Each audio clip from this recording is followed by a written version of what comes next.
Glórias a Deus, bendito seja o nome de nosso Senhor e Salvador Jesus Cristo.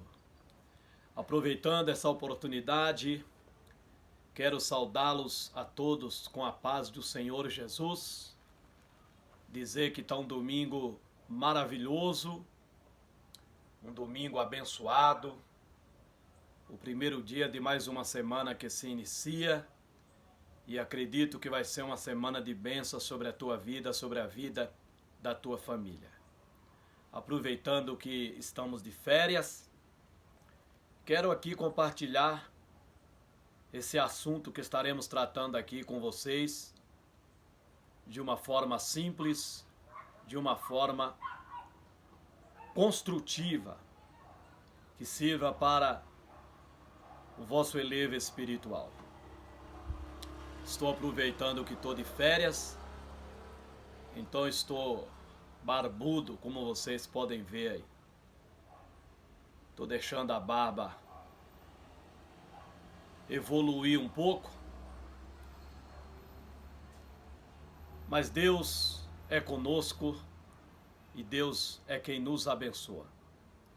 Eu quero convidar você a ler, a meditar comigo nesse momento no livro do profeta Ezequiel, capítulo 18, versículo 23. Livro do profeta Ezequiel, capítulo 18, versículo 23, que diz-nos assim: Desejaria eu, de qualquer maneira, a morte do ímpio? Diz o Senhor Jeová. Não desejo antes que se converta dos seus caminhos e viva? Iremos ler no Salmo 116. Salmo de número 116, no verso 15, que nos diz assim: Preciosa é a vista do Senhor, a morte dos seus santos. Preciosa é a vista do Senhor, a morte dos seus santos. Glórias a Deus. 2 versículos falando do mesmo assunto, porém de uma forma totalmente diferente e falada pelo mesmo Deus, o Deus soberano, o Deus único e verdadeiro, o Deus do céu. E é sobre esse assunto morte que eu quero conversar aqui nesse momento. Um assunto pouco conversado, ou quase nunca conversado, pois ninguém gosta de conversar quando o assunto é morte. Porque as pessoas têm aquela percepção de, se você fala muito na morte, você está chamando ela para você. E se você evitar de falar, ela não vem. O que é um erro, o que é um engano, o que não é verdade. E o assunto morte faz parte da nossa vida. A morte, ela faz parte da nossa vida. Ela faz parte de quem está vivo. Então é um assunto para ser falado, para ser tratado enquanto está vivo. Porque cedo ou tarde ela vem. Um dia ela vem. Por razões diversas que estamos sujeitos. Mas uma coisa é certa: a morte um dia chega para todos. Então era um assunto para não se ter medo de conversar, para não se ter medo de falar. O escritor aos Hebreus, no capítulo 9, no versículo 27, diz: E como aos homens está ordenado morrerem uma vez, vindo depois disso o juízo. E como aos homens está ordenado morrer uma vez, vindo depois disso o juízo. Está ordenado o homem, a mulher morrer, é algo que está já ordenado por Deus. Foi Deus que ordenou isso. Que o homem um dia ele vai morrer. Que o homem que veio do pó, como diz Eclesiastes, ao pó ele tornará novamente. Mas o espírito munido à alma munida ao espírito, torna a Deus que o deu.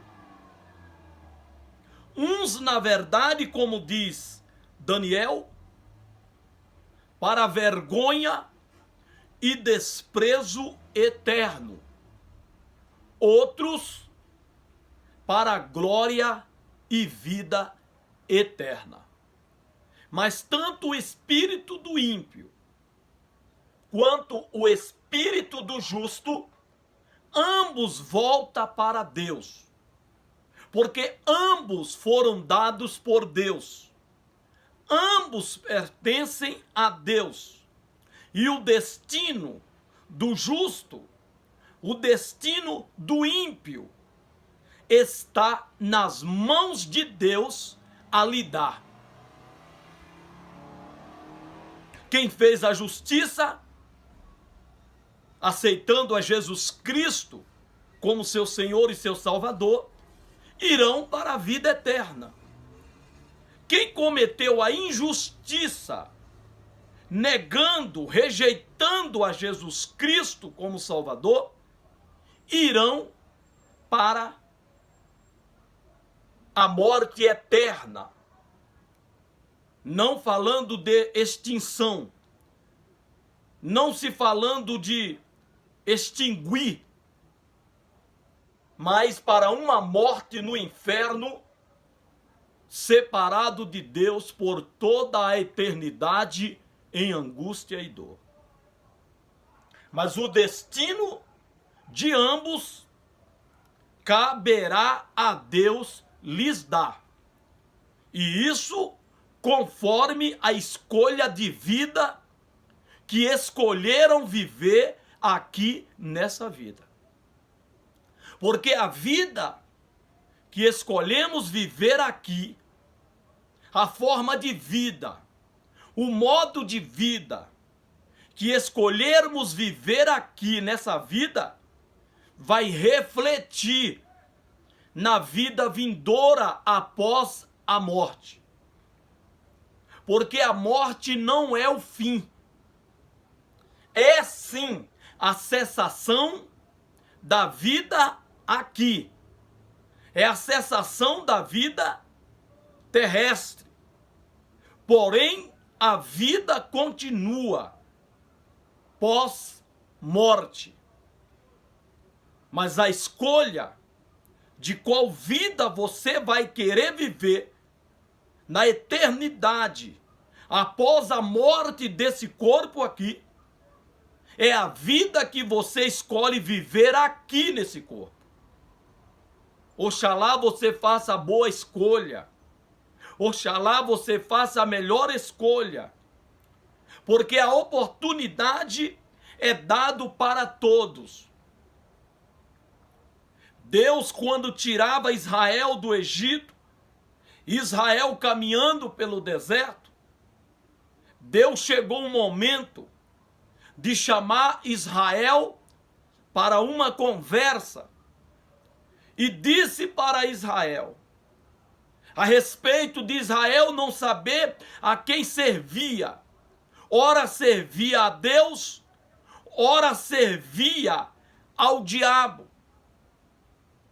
cocheava entre o servir a Deus cocheava entre os dois caminhos. Ora caminhava pelo caminho do mundo, da morte. Ora caminhava pelo caminho do céu, o da vida. Mas Deus chegou para Israel e disse: eu vos coloco hoje o caminho da vida e o caminho da morte. E Deus então disse ainda para eles, aconselhando: escolha o da vida para que viva, porque Deus não tem prazer na morte. A morte não foi uma escolha de Deus para o homem. A morte foi uma escolha do homem para si próprio. O prazer de Deus, o desejo de Deus, era que o homem vivesse nesse corpo eternamente. Porque o homem, a mulher, é um espírito em um corpo. Não é interessante isso? Porque você, homem, você, mulher, é um ser espiritual. Esse corpo aqui, na verdade, é apenas a roupa da alma munida ao espírito. É a roupa do espírito munido à alma. Mas o homem e a mulher é um ser espiritual. Então você é um espírito em um corpo. Então a escolha de morrer foi uma escolha do homem. Deus fez o homem para viver eternamente. O ser humano é o único ser que detém em si a imortalidade. Os demais seres, como os animais, eles morrem e se acaba. Mas o ser humano não. O corpo, na verdade, é quem morre. Porém, o espírito que define o ser humano como um ser espiritual em um corpo, permanecerá eternamente. Então a vida que você escolher viver na eternidade, com Deus ou com o diabo, é decidido por você nesta vida presente, nesse corpo.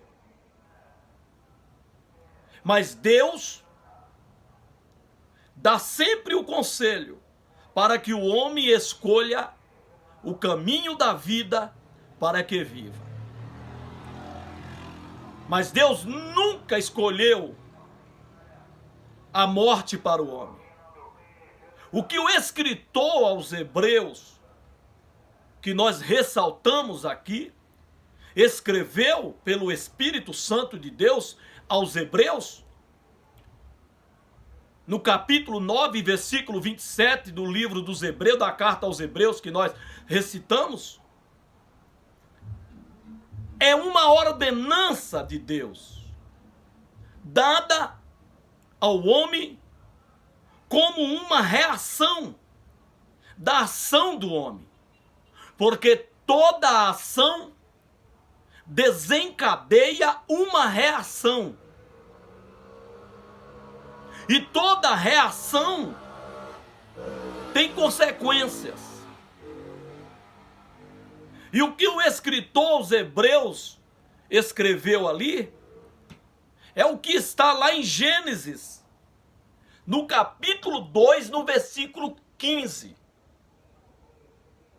No versículo 16 e no versículo 17. Quando ali diz que Deus plantou um jardim no Éden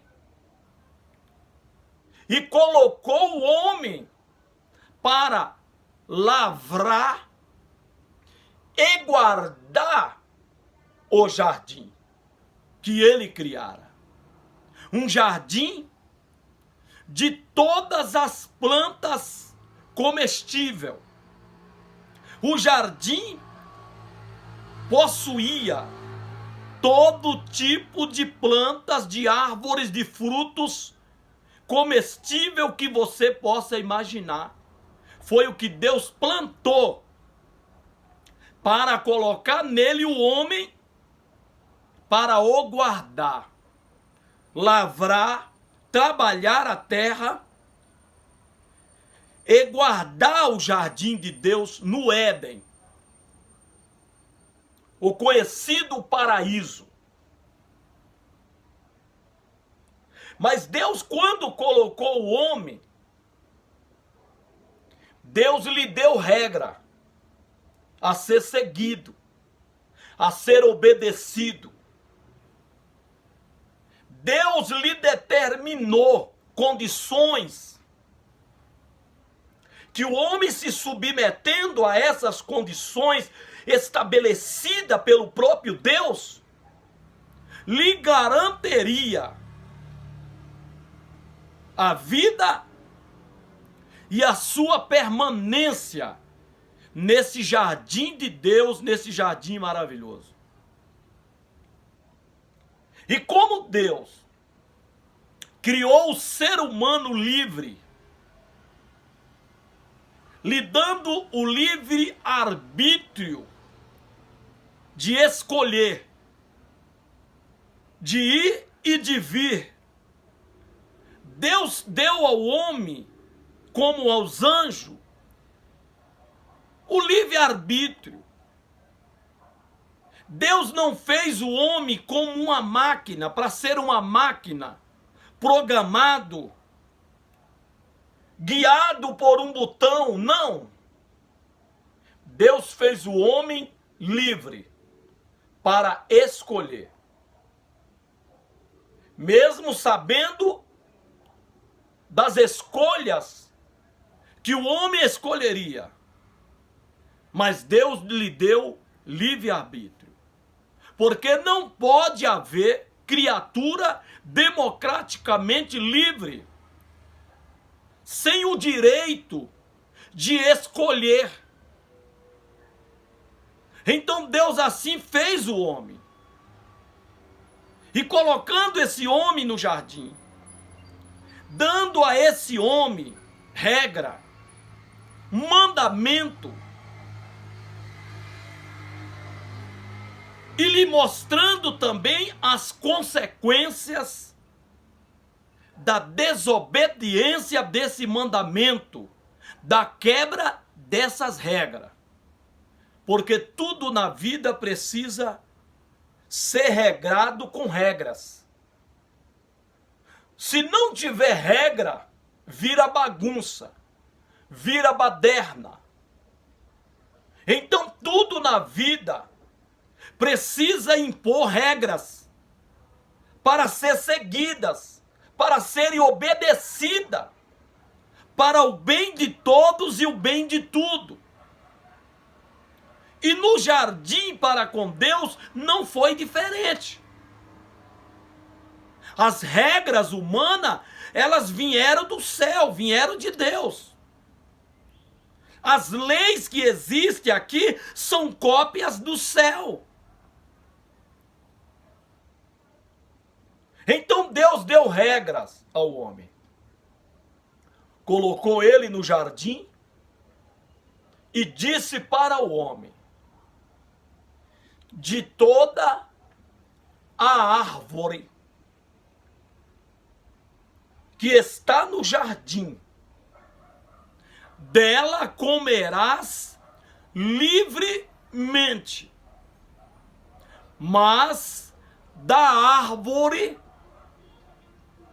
da ciência, do bem e do mal, dela não comerás, porque no dia em que dela comeres, certamente morrerás.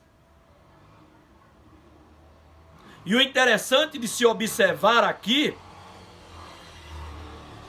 que tanto eu ensinei, como aprendi por muitas pessoas, e até hoje se é ensinado e pregado, essa árvore não estava no meio do jardim como a gente tem pregado e ouvido se pregar. A árvore da ciência, do bem e do mal, que a gente tanto fala que estava no meio do jardim, não. Essa árvore, a Bíblia mesmo não diz que ela está no meio do jardim, que ela estava no meio do jardim. É interessante isso, eu aprendi isso. E é verdade. A gente tem a mania de ir pelo que ouvimos.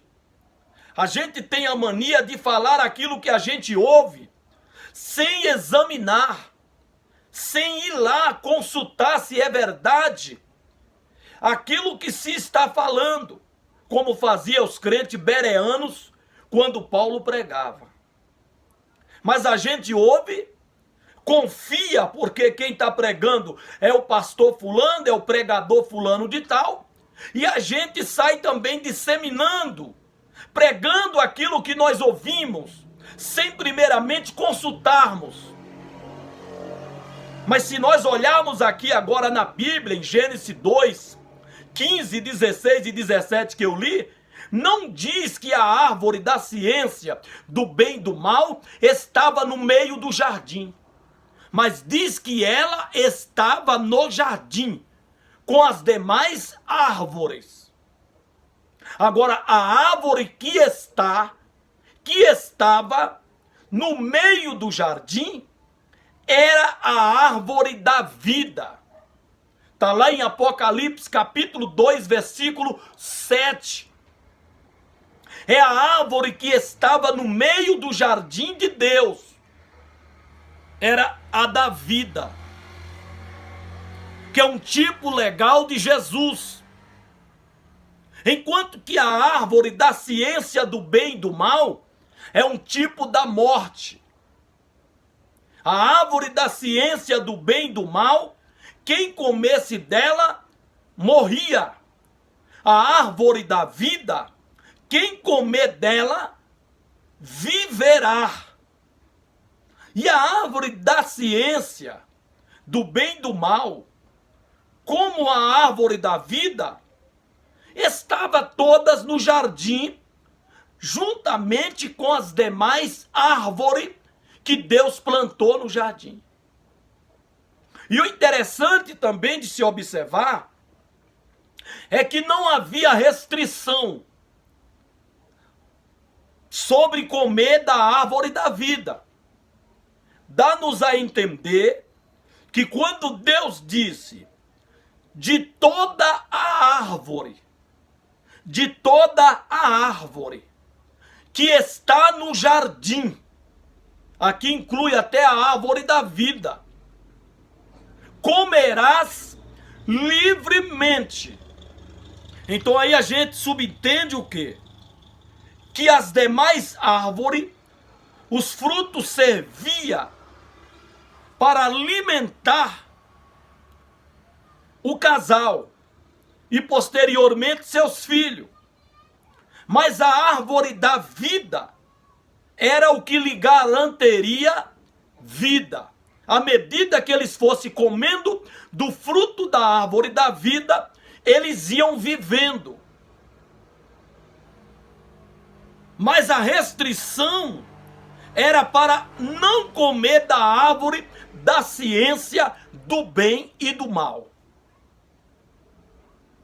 Com consequência, se dela comeres, certamente morrerá. E aí nós sabemos da história. O homem, a mulher, o homem, a mulher sendo induzida, comeu, e comendo levou ao homem que ele também comeu. ambos comeram da árvore da ciência, do bem e do mal, que estava no jardim. Tendo com isso as consequências do seu ato. Consequências estas, das quais ele sabia, das quais lhe foram ditas que teria, se houvesse a desobediência, na quebra das regras lhes imposta, na quebra do mandamento divino. E mesmo ciente de que não podia comer da árvore da ciência do bem e do mal, que estava no jardim, e que se comessem eles morreriam, mesmo assim eles comeram, vindo então a morrerem da presença de Deus. Não foi uma morte física, literalmente.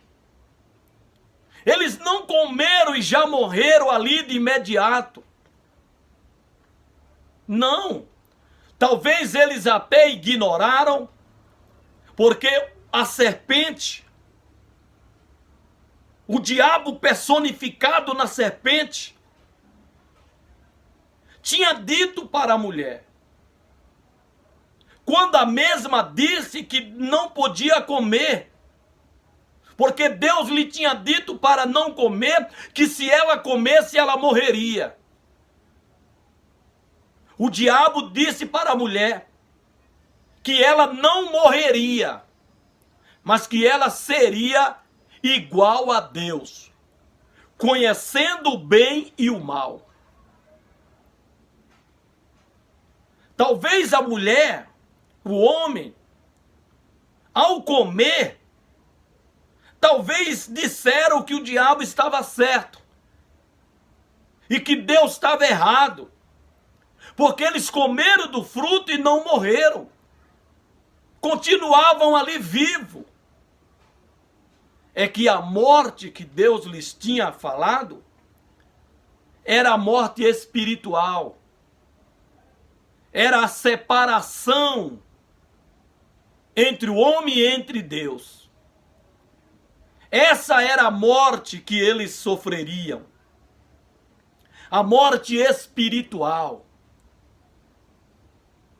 a separação entre o homem e entre Deus, entre o Criador e entre a criatura. E essa separação foi consumada. E com essas consequências, trouxe-se ao homem a perdição da sua alma.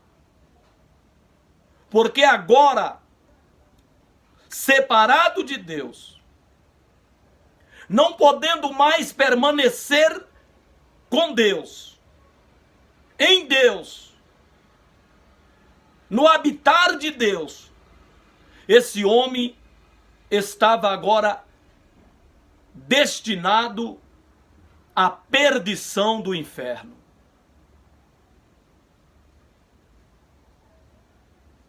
E também trouxe as enfermidades e morte do corpo. E a perda do seu lar, a perda do paraíso, a expulsão do casal daquele paraíso maravilhoso. Então o homem trouxe para si consequências gravíssimas. Morte espiritual. A perdição da sua alma. As enfermidades e morte do corpo. E a perda do seu ditoso lar. As consequências vieram. O homem agora morto, ele precisava de ser sepultado. E nós poderíamos aqui entender como sepultar o homem, a expulsão dele do paraíso.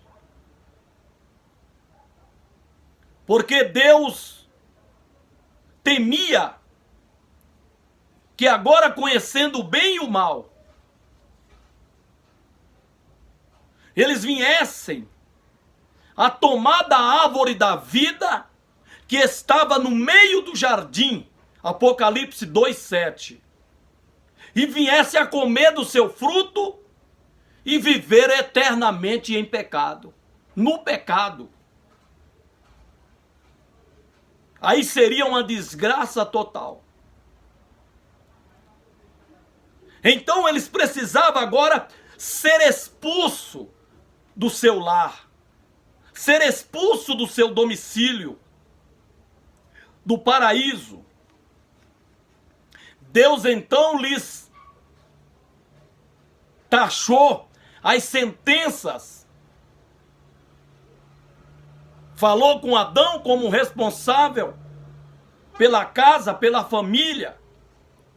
O mesmo atribuiu à mulher a responsabilidade por ele ter comido do fruto. Deus taxa a mulher suas consequências. Ela então responsabiliza a serpente. E a serpente não ter quem responsabilizar, ficou com a sua responsabilidade.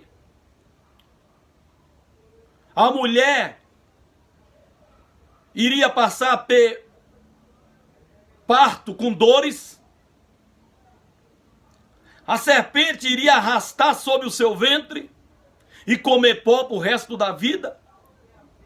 E o homem iria ter que trabalhar para do seu próprio suor ter o seu sustento e o sustento da sua família. E a terra, por causa das consequências do homem, passaria a produzir espinhos, cardos e abrolhos. E que o homem, criado para viver eternamente comendo do fruto da árvore da vida, nesse corpo, é claro, o fruto era para alimento do corpo, para a saúde desse corpo, à medida que ele fosse comendo do fruto da árvore da vida que estava no meio do jardim. Ele ia dando saúde ao corpo. Esse homem agora recebe a sentença de que no corpo ele não viveria mais eternamente, mas que ele iria tornar ao pó,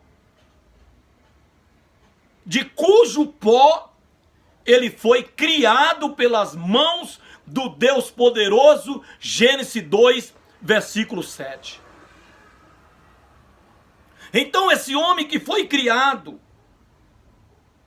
eternamente para viver em um corpo, esse corpo agora definharia pelo trabalho, pelos anos, ia definhando, envelhecendo. Com isso vinha as doenças, as enfermidades. E dependendo da doença, da enfermidade, ocasionaria a morte desse corpo,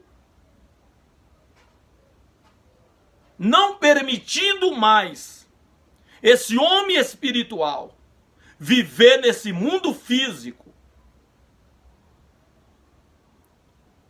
mas tendo que voltar para Deus, para receber a sua sentença de salvação, como eu disse, em Cristo, ou de perdição no diabo. Porque nessa vida só há dois senhores, um com S maiúsculo, Jesus, outro com S minúsculo, o diabo, a quem você escolher servir.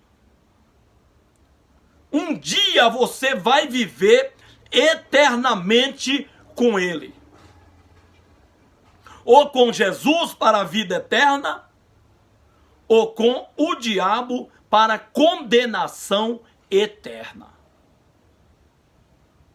O homem, lá no Éden, fez uma má escolha, trazendo sobre si a morte, estando agora determinado.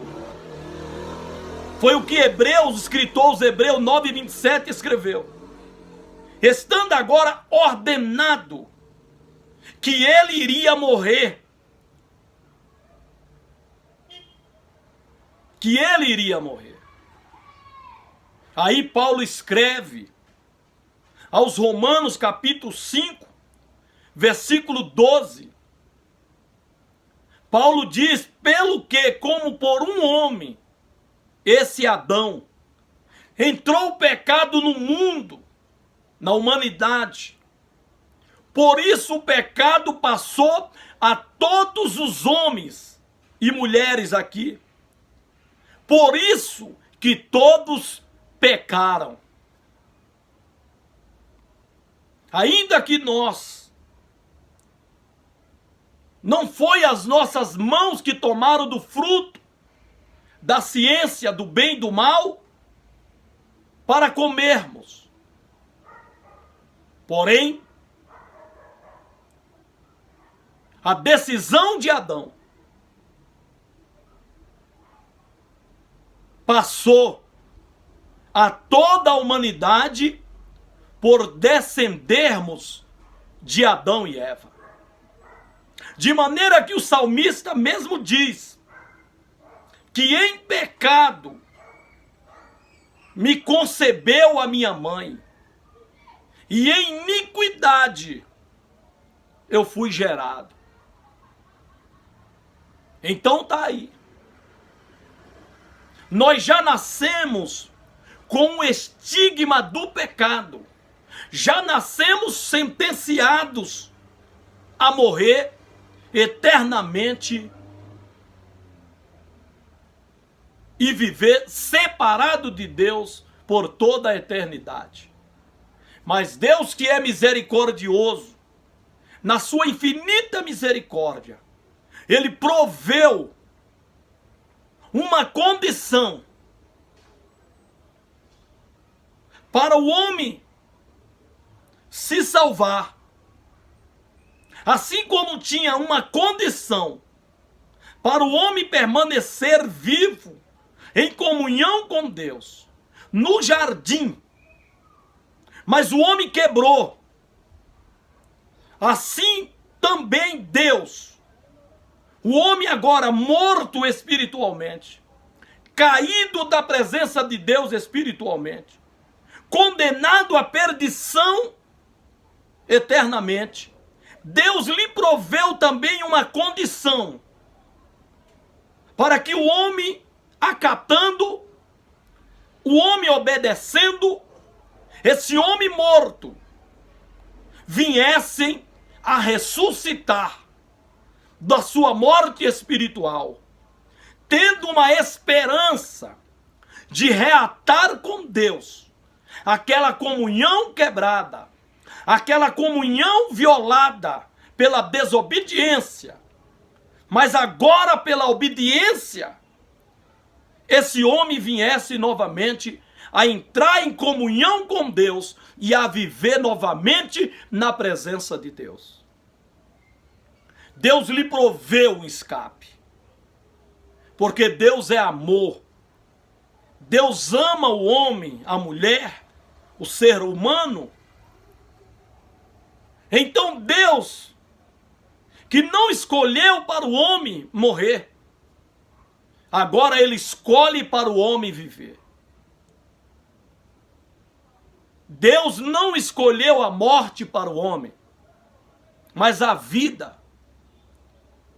Tanto que agora o homem caído por uma escolha própria, o homem morto por uma escolha própria.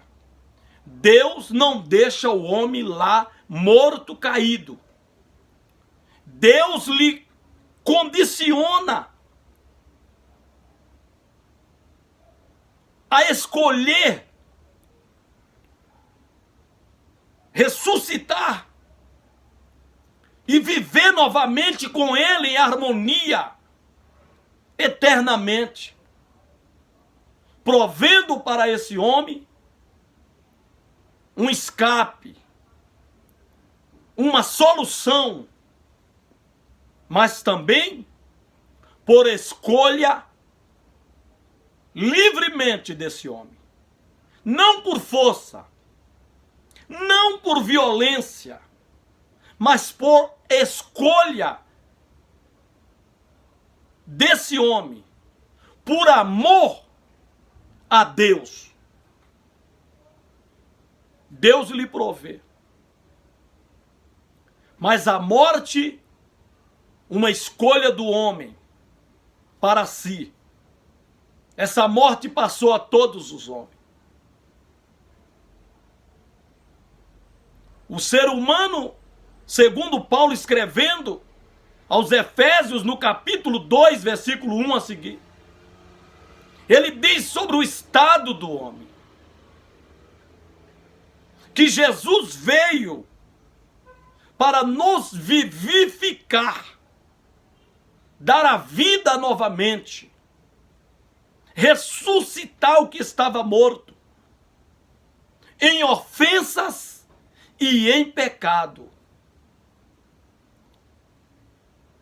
O ser humano hoje, ele não está só morto pelos pecados de Adão, por ter herdado o pecado de Adão, mas somando ao pecado de Adão os seus próprios pecados de desobediência a Deus, tem levado o ser humano cada dia mais a caminhar a passos largos para a perdição eterna.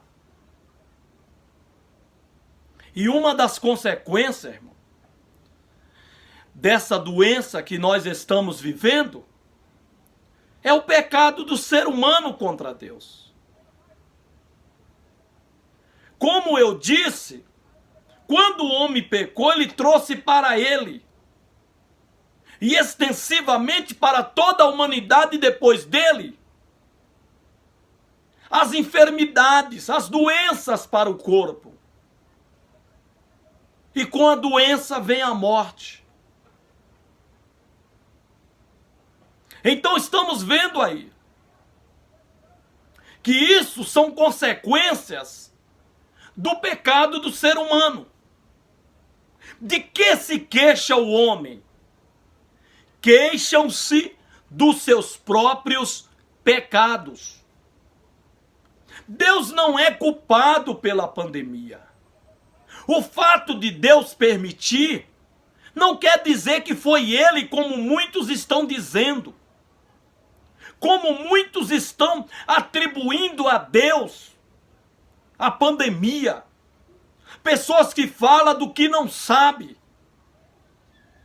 Atribui-se a morte de A e de B a Deus. Deus não é culpado, irmão. Deus não pode ser responsabilizado pela morte de ninguém. Nem de crente e nem de não crente. Isso são consequências. Consequência da não obediência às leis sanitárias. De não obediência às leis da Organização Mundial da Saúde. São consequência da não obediência do uso adequado da máscara. Nariz de fora, boca de fora. Aglomerando. São consequências, irmão, que não podem ser atribuídas a Deus. Deus não pode ser responsabilizado pela morte de ninguém, irmão. Com exceção daqueles que Ele quer. Querer é uma coisa, permitir é outra coisa. Querer é quando Deus quer. E quando Deus quer, Ele faz como Ele fez com muitos patriarcas. Aonde Deus chegava e dizia: você será recolhido aos seus pais. Você será tirado desse mundo. Sobe ao monte, porque lá você morrerá e será recolhido. Enoque, embora não morreu, mas Deus quis. Deus o chamou para si. Elias não morreu, mas Deus o quis para ele. Deus o chamou dessa vida para uma vida melhor, eterna com ele. Arão, Moisés e outros servos de Deus, irmão, que Deus quis que eles deixassem essa vida física para viver a vida após a morte. Aí Deus quis. Pelo contrário, irmão, não se pode atribuir a Deus. Quando nós atribuímos isso a Deus sem ser Deus, nós colocamos a imagem de Deus como a imagem de um Deus carrasco, de um Deus, embora Ele mata, Ele fere, Ele faz viver, Ele sara, como um Deus que sai matando. Se a criança morre, muitos dizem que foi Deus. Se tem uma catástrofe, se atribui isso a Deus, ou atribui a Deus a responsabilidade por Deus não livrar. Deus não tem a obrigação com ninguém, irmão. Deus não é obrigado a nada. Deus não pode ser responsabilizado por nada. Tudo é consequência do pecado do próprio ser humano. O ser humano, ele atribui a Deus ou ao diabo, nunca a ele. Ele busca se eximir de suas responsabilidades, mesmo sabendo que é dele, que foi ele. O camarada vê que o farol está vermelho para ele e ele passa. O carro que vem cruzando o atropela, o mata. E aí diz: cadê Deus? Porque Deus não livrou. As pessoas pensam que Deus é o quê? É um empregado? Que Deus é um gênio da lâmpada, que você acha que por você esfregar a lâmpada você tem 3 desejos? Deus, ele é Senhor. Deus, ele é soberano, ele é poderoso. Ele não está sujeito à sua criatura. A criatura é quem está sujeito àquele que o criou. Então não atribuamos a Deus a morte de quem quer que seja. Salvaguarda aqueles que realmente Deus disse: eu vou te levar, eu vou te recolher hoje. Aí sim podemos atribuir a Deus. Pelo contrário, irmão, são consequência dos atos, das ações do próprio ser humano. Do próprio ser humano. Não podemos atribuir a Deus, irmão. Quer a morte de crente, quer a morte de não crente. Vamos examinar os fatos. Vamos examinar as causas. Porque todo efeito tem causas. Vamos olhar aí direitinho o que aconteceu para ocasionar a morte dessa pessoa. Mas não vamos julgar e dar o veredito culpando a Deus pela morte de quem quer que seja. Aonde nós lemos aqui, Ezequiel capítulo 18, versículo 23. É o próprio Deus falando através do profeta Ezequiel. Desejaria eu, de qualquer maneira, a morte do ímpio, do irreligioso, daquele que não tem uma religião para com Deus? Para com Deus. Não estou falando de ser um religioso, que de religioso o mundo está cheio. O Brasil é o país mais religioso do mundo. Mas eu não estou falando dessa religião divorciada, desassociada de Deus. Eu estou falando da religião pura. Aquela que Tiago escreve e diz: porque a religião pura e imaculada para com Deus o Pai é esta: visitar os órfãos e as viúvas na sua necessidade e guardar a si mesmo da corrupção. Esta é a religião pura e imaculada para com Deus o Pai. Que religião quer dizer religação. A religião, ela religa o homem novamente a seu Deus, através da aceitação e profissão de Jesus Cristo, Filho de Deus, a quem ele deu, para que todo aquele que crê em Jesus não pereça, mas tenha a vida eterna. Aquele que Jesus mesmo disse: ninguém vem ao Pai senão por mim. É-me dado todo o poder nos céus e na terra. E Jesus é quem foi feito mediador entre Deus e os homens. Não há outro. Não há por onde ir a Deus senão por Jesus.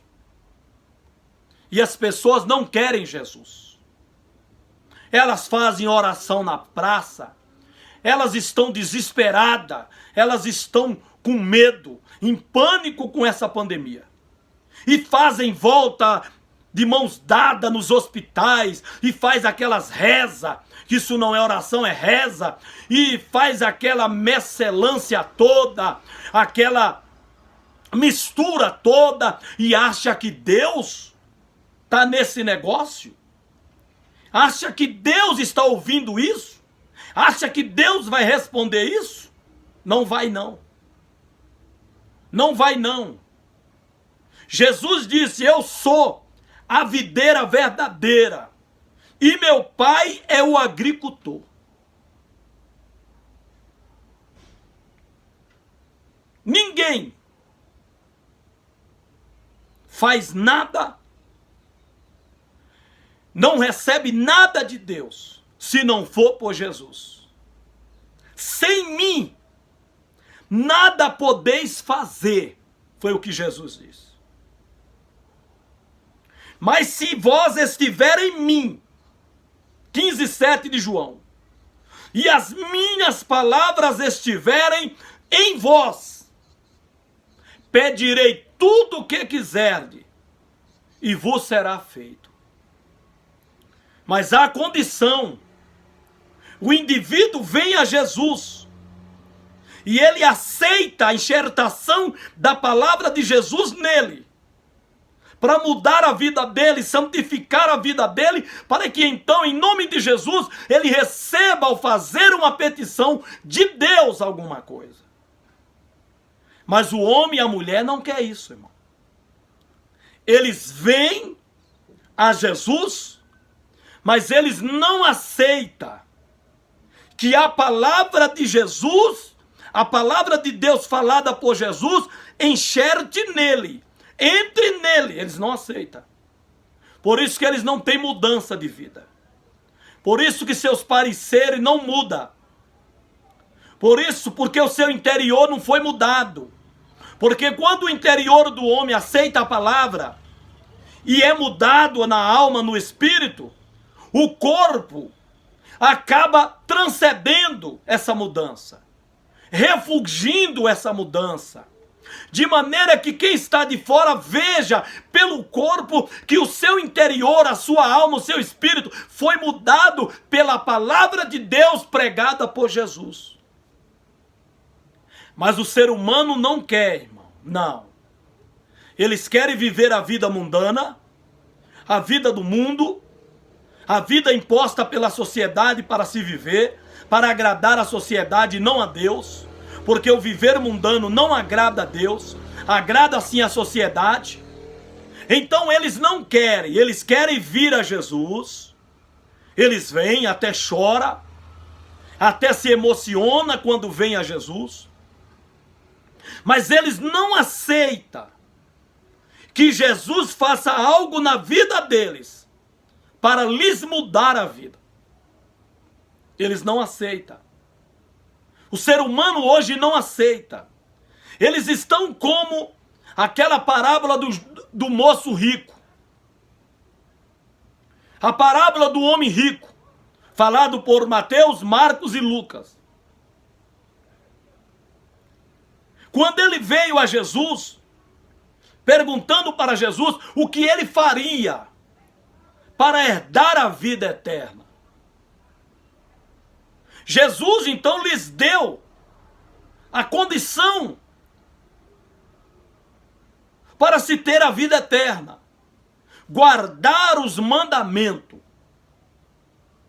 E ele então indagou a Jesus, dizendo que ele conhecia todos os mandamentos desde criança.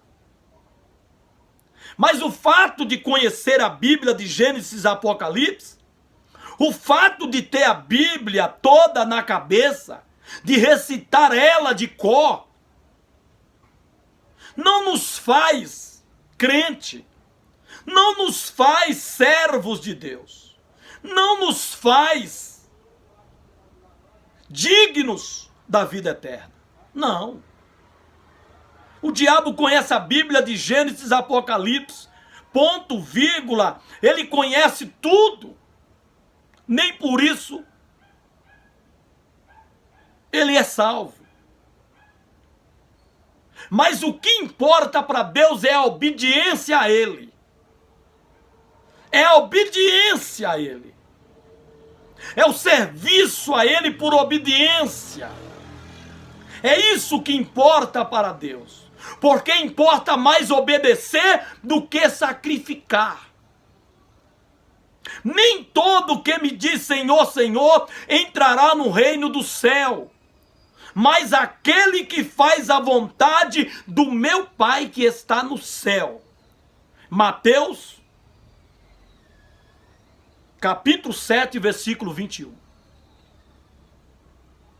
Não é o conhecer a Bíblia, não é o conhecer os mandamentos. Melhor do que conhecer os mandamentos é obedecer, é praticar, é guardar esses mandamentos e praticá-los, viver ele, deixar esses mandamentos viver em você, para você viver os mandamentos em Deus. É isso. Mas essa sociedade não quer isso. As pessoas, eles querem vir a Jesus, e eles querem impor a Jesus como ficar em Jesus. Eles querem impor condições para Deus. Em vez de aceitar as condições impostas por Deus, o homem e a mulher hoje, eles querem impor para Deus. Querendo dizer, se Deus me quiser, tem que ser assim, assim, assim. Eu não vou deixar disso, eu não vou deixar de fazer isso, eu não vou parar de fazer isso, eu vou viver a minha vida, e se Deus me quiser, tem que ser assim. Não, irmão. Não é você que impõe para Deus como tem que ser e o que tem que ser, não. É Deus quem impõe. E se você obedecer, você vai ser salvo. Se não obedecer, você vai para o inferno. É assim que funciona. Porque a desobediência é do diabo. E quem desobedece a Deus, obedece ao diabo. E um dia vai viver com ele. É assim que funciona. Mas as pessoas, nesse desespero da pandemia, estão se apegando a tudo de qualquer maneira. Por medo de morrer. Pela cura dos seus familiares. Mas não é assim não, irmão. Não é assim que funciona. Não é assim que funciona. Existe meio para se ir a Deus, para se chegar a Deus. E esse meio chama Jesus. Chama Jesus Cristo. Ele é quem foi feito juiz dos vivos e dos mortos. Ele foi quem Deus constituiu juiz e colocou tudo nas mãos dele para que ele colocasse tudo debaixo dos seus pés. E quando tudo estiver debaixo dos pés de Jesus, quando diz tudo, excetua Deus nesse caso, pois Deus não está sujeito a Jesus, mas naquele dia o próprio Jesus se sujeitará a Deus. Então virá o fim de tudo. Mas até então, Deus entregou o poder a Jesus.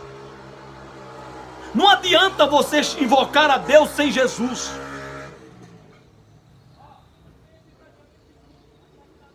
Isaías, se eu não me engano, 49 diz: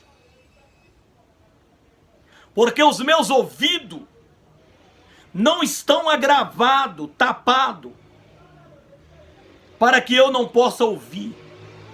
As minhas mãos não estão encolhidas, de maneira que eu não possa abençoar. Mas os vossos pecados fazem barreira entre mim, Deus, e entre vocês, seres humanos, de maneira que eu não posso, ainda que eu vos ouço, mas não posso vos atender.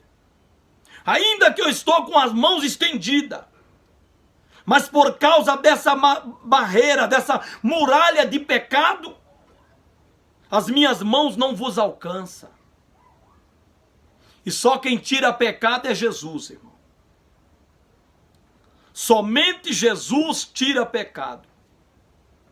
1 João 1,7 diz: mas se andarmos na luz, como na luz Deus está, temos comunhão uns com os outros, e o sangue de Jesus Cristo, seu Filho, nos purifica de todo o pecado. É somente Jesus que pode quebrar essa muralha chamada pecado, que separa o homem de Deus e Deus do homem, de maneira que ainda que ele clame, Deus não lhe ouve para lhe atender. Somente Jesus. Então o desespero é grande. As pessoas viraram religiosos de uma hora para outra em decorrência dessa pandemia. Todo mundo tem se apegado a alguma coisa para representar Deus. Mas não é assim não, irmão. Não é assim que funciona. Somente por Jesus. Somente aceitando a Jesus Cristo primeiramente, é que o homem tem acesso a Deus. Desejaria eu, de qualquer maneira, a morte do ímpio? Não, irmão. Não. Deus não aceita que o ímpio, o irreligioso, aquele que não tem religião para com Deus, você tem para com seus deuses, com D minúsculo. Mas você não tem religião para com Deus. Aquela que te religa a Deus por Jesus Cristo.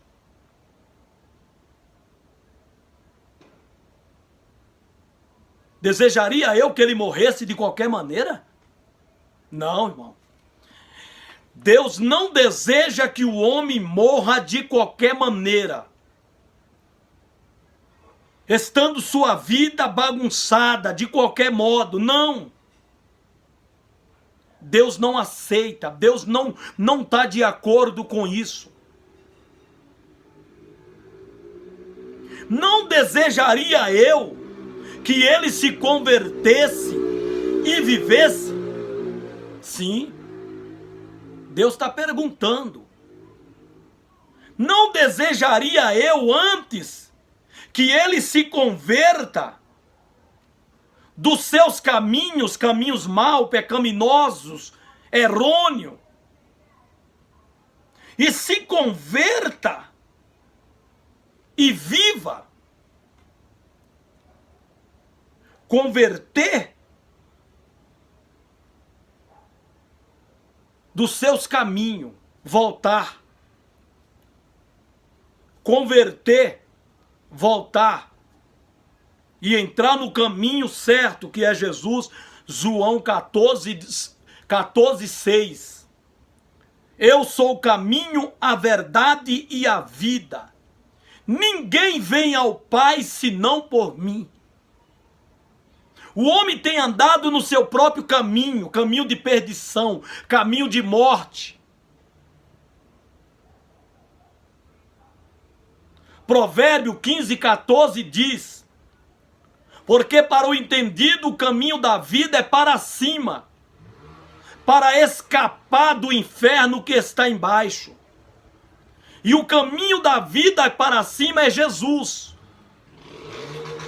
Então o homem precisa se converter.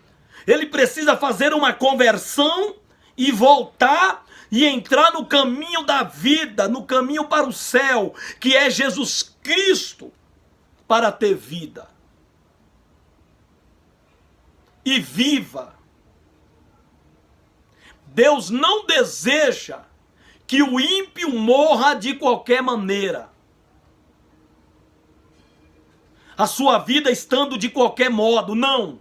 Tem que estar nos moldes de Deus.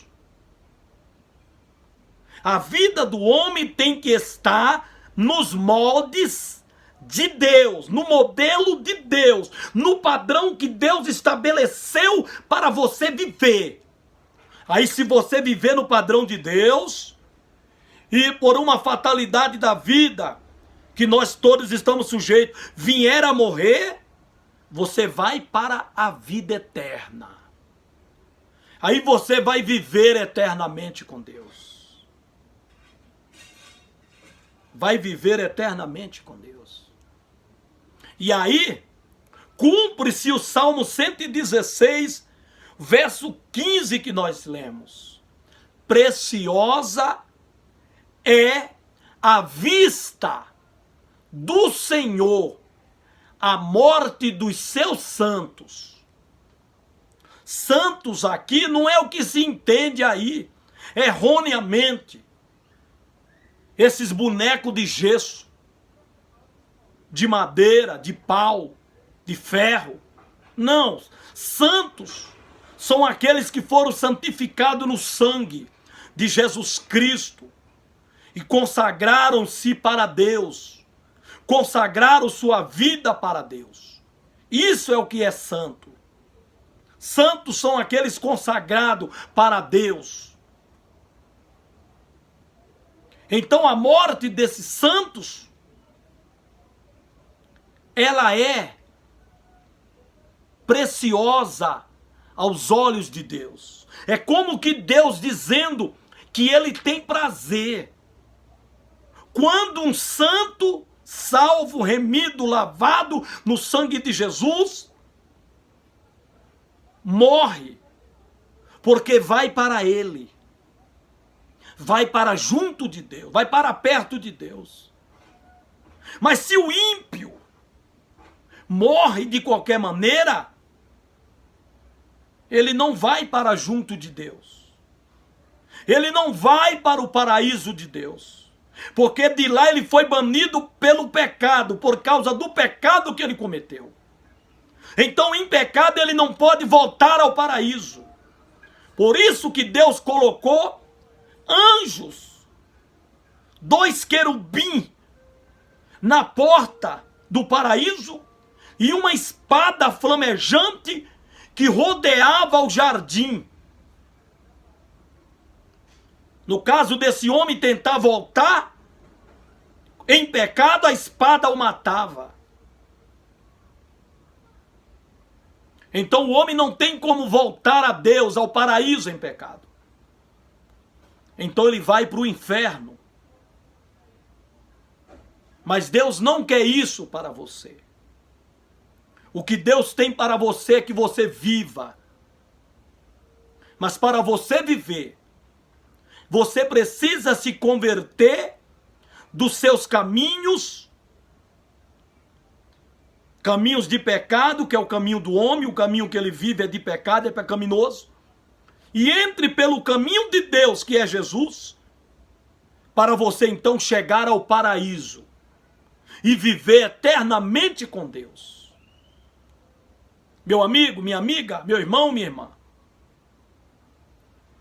a morte não é uma escolha de Deus para o homem. Deus não tem prazer na morte. É o homem que escolhe morrer. Então não atribua a Deus a morte de quem quer que seja. Mesmo dos santos de Deus. Porque Deus quer que ele viva. Mas se um santo vier a morrer, não atribua a Deus.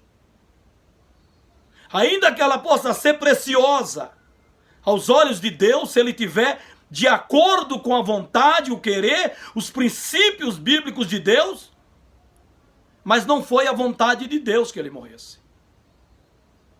Veja os fatos que culminou na morte dessa pessoa. Mas não atribua a Deus. Lembra de Ezequias? O rei Ezequias, Isaías 38? Ele estava doente, enfermo. Deus mandou o profeta Isaías falar com ele. Trazer o diagnóstico da sua doença, que seria a morte. Que ele não seria curado daquela doença. Ainda que os seus médicos estavam fazendo de tudo para o curar. Mas não estava lhe dando o remédio, o medicamento correto. Deus mandou Isaías falar para Ezequias, o que talvez os médicos de Ezequias não teve coragem de falar, que ele iria morrer por causa daquela doença. Isaías entregou o diagnóstico e foi embora. Ezequias então recorreu a Deus na oração, no choro, na confissão, na vida santa, pura que ele tinha para com Deus, no coração reto, sincero para com Deus. Ele orou e Deus o ouviu, sabe por quê? Porque não tinha muralha de pecado. Não tinha muralha de pecado entre Deus e Ezequias. O acesso de Ezequias a Deus pela oração estava livre. Ele orava e a sua oração subia à presença de Deus. Não havia uma barreira. Não havia uma barreira entre Deus e Ezequias. Porque ele era homem de Deus, homem santo de Deus. Eu falei Isaías 49, é Isaías 59. Isaías capítulo 59 que fala: eis que a mão do Senhor não está encolhida, para que não possa salvar, nem o seu ouvido agravado, para não poder ouvir. Mas as vossas iniquidades, pecados, fazem divisão entre vós e o vosso Deus. E os vossos pecados encobrem o seu rosto de vós, para que vos não ouça. Ezequias não tinha essa divisão entre ele e Deus. Então ele orou.